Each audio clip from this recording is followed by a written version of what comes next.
thank you very much indeed for joining me. What is your sense of what would happen if there was an election in Ukraine, as Donald Trump has insisted there should be, in the next few months? Total chaos, or is it possible to do it? Well, here is the thing. I would be happy to explain to Honorable President Trump that there is no way to hold free and fair elections in Ukraine. Hello, do you hear me? Sorry, Mr. Yatsen, carry on. We had a slight technical issue there. Okay, so I would be happy to explain to the Honorable President Trump that there is no way to hold free and fair elections in Ukraine. Could you imagine to go for the voting county or to cast the ballot under the barrage of Russian missiles, Iranian-made drones, Russian artillery shells, and ballistic missiles? So it's just impossible, period. Can I ask you, in terms of the likely successors, if there is a successor to Mr. Zelenskyy, the Ukrainian ambassador in London is frequently talked about. Is that the kind of person who might emerge in these situations? Sure. I don't want even to jump into these kind of deliberations, because that's not an issue. Who's going to be the next president of Ukraine?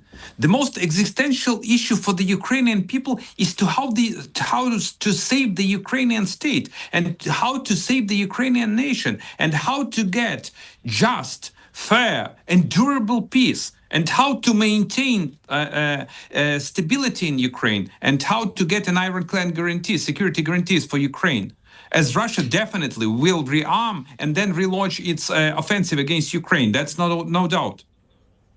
What is the feeling among people you talk to in Ukraine about this so-called $500 billion minerals deal that President Trump wants to do? He basically wants to take your rare earth minerals back to the United States. Now, in one way, I can see that would be a very, very bad deal for Ukraine. On the other hand, it would mean that Donald Trump had properties right on the border near the Russian troops and might persuade him to give you a proper security guarantee to protect his own stuff. Oh, let me put it this way. Ukraine is ready to negotiate any kind of economic deal with our American allies. And I want to reiterate, sir, that I still believe that Americans are allies to Ukraine. This is an electoral democracy. We had plenty of presidents before Trump. We're going to have plenty of presidents after Trump. And we need somehow to cope with this. We need to find a way how to work with this administration. In terms of this rare earth material deal, so we would be happy to get U.S. investors into Ukraine. I can hardly imagine the way how U.S. investors is ready to pay even a penny, to invest even a penny into the Ukrainian economy under the current circumstances, under the Russian barrage of missiles and never-ending war. So let me put it this way. We are ready to cut the deal with Americans over our economic cooperation, which is to be a mutual one. But on the other hand, we need to get ironclad security guarantees. I do believe that my president is to sign the MOU with the US administration as quick as possible. But that's not to be a kind of concessions from Ukraine. And it's not Ukraine who is to pay for the war that Russia waged against Ukraine. It is to be Russia.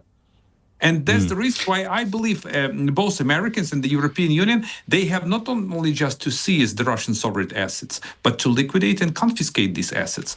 So make Russia pay for the war in Ukraine, Russia pay. Not Ukraine.